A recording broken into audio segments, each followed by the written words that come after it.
High, কেমন আছো তোমরা সবাই? আশা করি সবাই ভালো আছো। আমি সায়নী প্রেসু মামস লাইফে একটা নতুন ভিডিও নিয়ে চলে আসলাম।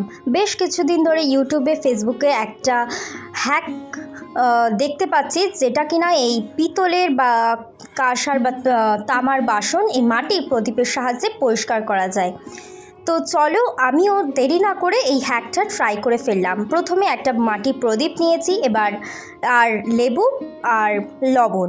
এবার মাটির প্রদীপটাকে আমি ঘষে নিয়েছি।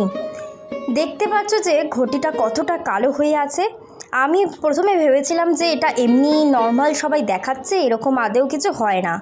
তো আমি সেটা ভেবেই ট্রাই করছিলাম।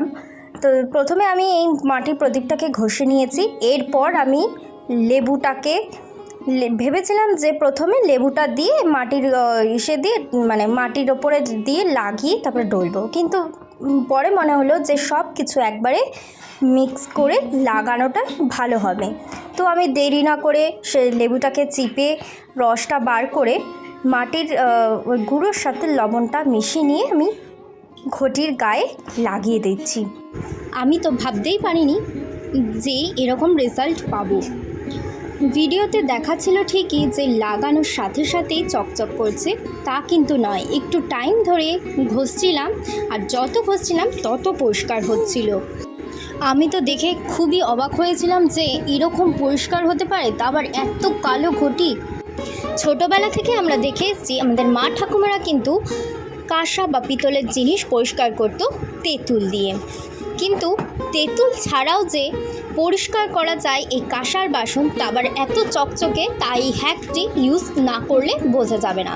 তোমরা দেখতে পেয়েছো যে কতটা পরিষ্কার হয়েছে। ওপরের দিকটা তোমরা ডিফারেন্টটা দেখো কতটা কালো, আর নিচের দিকটা ওই হ্যাকটি ইউজ করার পর কতটা পরিষ্কার হয়েছে। আমি তো বলবো তোমরাও ইউজ করো, দেখো রেজাল্টটা কীরকম হয়। আমি তো পুরো দেখে অবাক হয়ে গেছিলাম। তো আমি তো আরও অনেক যা যা বাসন আছে সব নিয়ে বসে পড়বো পরিষ্কার করতে। আমার তো খুব মজা লেগেছে। তোমাদের যদি ভিডিওটা ভালো লেগে থাকে তাহলে চ্যানেলটি সাবস্ক্রাইব করো, লাইক করো।